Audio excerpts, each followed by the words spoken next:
Sean Scully in his Barcelona studio with the works Wall of Light Pink or Grey Sky, 2011, Red and Black, 2013 and Barcelona Red Black Pink, 2013. Photo Nick Ballin courtesy Sean Scully. A former assistant of painter Sean Scully has been arrested for allegedly stealing the artist's works, Colin Moynihan of the New York Times reports. Arturo Rucci was arraigned in a Manhattan district court on Friday and was charged with criminal possession of stolen property. Scully first alerted the police about the possible theft of his works after Bonhams contacted him about one of his works in early September. The auction house wanted the artist to confirm details about the work before it went under the hammer in an upcoming auction. The piece looked similar to other works by Scully, but according to the artist, the composition was off. Following an investigation, Scully suspects that Rucci took around $500,000 worth of artworks from his Manhattan storage space. German-born Rucci worked for Scully from 2005 to 2010. After taking paid leave, he returned to Scully's employment in 2011, but was dismissed that year. Rucci's works have been shown at the Mixed Greens Gallery in Chelsea. More at the piece, which Bonhams had contacted Scully about, was described as a 1985 triptych comprising 3 oil and linen canvases measured at approximately 28 by 76 by 3 inches each. One of the work's stretcher bars was also signed Scully. The artist told the New York Times, "Those were 3 small stolen fragments that someone had arranged them into a triptych and invented a provenance meant to fool Bonhams." Less exterior of I-Beam's new space at 199 Cook Street in Bushwick, Brooklyn. Photo I-Beam, an arts and technology incubator established by John S. Johnson nearly 20 years ago, is relocating from Sunset Park to Bushwick, Clairvaux of Hyperallergic reports. The nonprofit, which describes itself as a place to think creatively about how technology was transforming our society, collaborates with artists and hosts a residency program, education initiatives, and other public programming. The organization recently launched a Kickstarter campaign in an effort to crowdfund $15,000 in support of transforming its new 6,000-square-foot space at 199 Cook Street into a sustainable home that will engage with society through technology and art and organize and serve as an active hub for the creative community.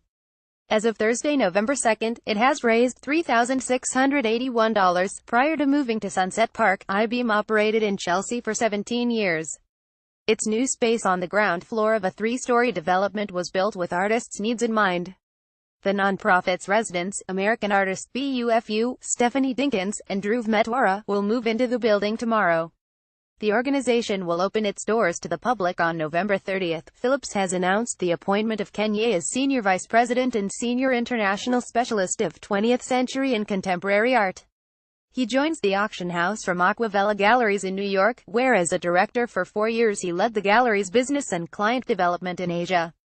Previously, Ye served as chairman of Christie's Asia. "We are extremely pleased that Ken is joining our team," said Phillips CEO Edward Dolman. A longtime specialist in 20th century art, he is among the most respected and talented experts in the art world and will be a transformative addition to our team. With his significant experience and passion for engaging with collectors and colleagues, and his intimate knowledge of the global art scene, Ken will help us develop our expanding Asian client base. The Aldrich Contemporary Art Museum in Connecticut.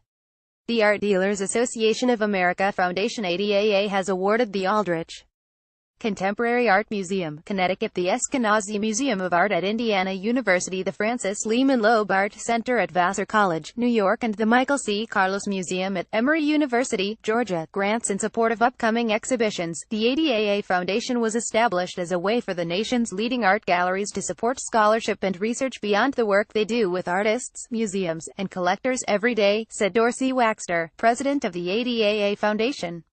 "We are proud to expand the grant program in 2017 to support institutions around the country who are making meaningful contributions to art historical scholarship. All of the selected exhibitions provide new insight on both lesser-known and renowned artists and art historical movements, and we cannot wait to see them come to fruition." Following the Foundation's recent sale of Alexander Calder's The Clove, the grants program was expanded to focus on the nation's art museum community. Art museums from around the country with annual operating budgets under $5 million were invited to apply for grants for between $10,000 and $15,000 to advance the development of new exhibitions and research. More of exhibitions receiving funding include Through a Glass, Darkly Allegory and Faith in Netherlandish prints from Lucas van Leyden to Rembrandt, which will be on view at the Michael C. Carlos Museum from August 31, 2019 to December 1, 2019. The domestic plane at the Aldrich Contemporary Art Museum, which comprises 5 curatorial projects: Objects Like Us, Jesse Reeves' kitchen arrangement, On Edge, Almost Everything on the Table, the smallish explanatory sculptures of Tucker Nicholas, and Handheld, that will be on view from May 20, 2018 through January 13, 2019. Stuart Davis and the Modernist Mural Swing Landscape in Context, at the Eskenazi Museum of Art from August 2020 to December 2020, and Pastime Geology in European and American Art, which will be on view at the Francis Lehman Loeb Art Center from September 21, 2018 to December 9, 2018. El Museo del Barrio in New York has announced that it will close its exhibition galleries and theater for the next several months while the institution undergoes renovations. Beginning November 6, its galleries will be closed to the public through early summer of 2018, and its theater will be closed through the fall of 2018. The institution will upgrade its heating and air conditioning systems and is planning to build a new glass entryway. Modifications to its theater include a new mechanized lift for its orchestra pit and updated lighting equipment. The theater's murals will also be restored. El Museo's education initiatives and other public programs will not be interrupted. The museum is partnering with other New York institutions to present off-site exhibitions while the construction work takes place. In January and February 2018, El Museo will stage a show featuring work by Latino graduates of the School of Visual Arts' Master of Fine Arts program at the SVA Chelsea Gallery.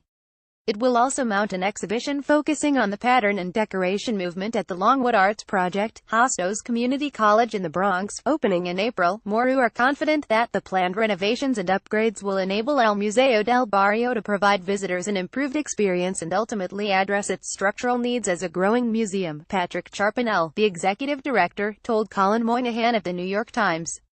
As a part of a city-owned building, these proposed upgrades have been in the pipeline for some time, and we are excited for the expanded opportunities in exhibition and rentals that these improvements will bring. Les Jean-Marie Evely of DNAinfo.com reports that 2 photographs were stolen from MoMA PS1 in Queens, New York. The institution discovered that the works, estimated to be worth $100,000, were missing on Monday, October 30. According to the police, there were no signs of a break-in at the museum, and the building's alarm wasn't triggered. Citing the ongoing criminal investigation, a MoMA PS1 spokesperson declined to comment. The titles of the works were not disclosed. The d'Art Foundation in New York announced that it has received a significant gift from patrons Natalie and Charles de Gunsberg. The donation will be used to endow the institution's directorship. Natalie de Gunsberg first joined DIA's Board of Trustees in 2004.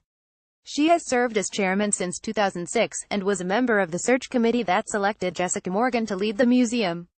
This gift is about supporting DIA's long-term sustainability, celebrating its outstanding accomplishments, and honoring Jessica Morgan's innovative leadership, Natalie said.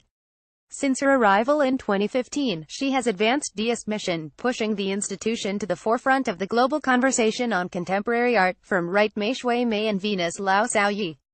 Adrian Chang's K11 Art Foundation, which supports the development and distribution of Chinese contemporary art, has announced a series of new appointments.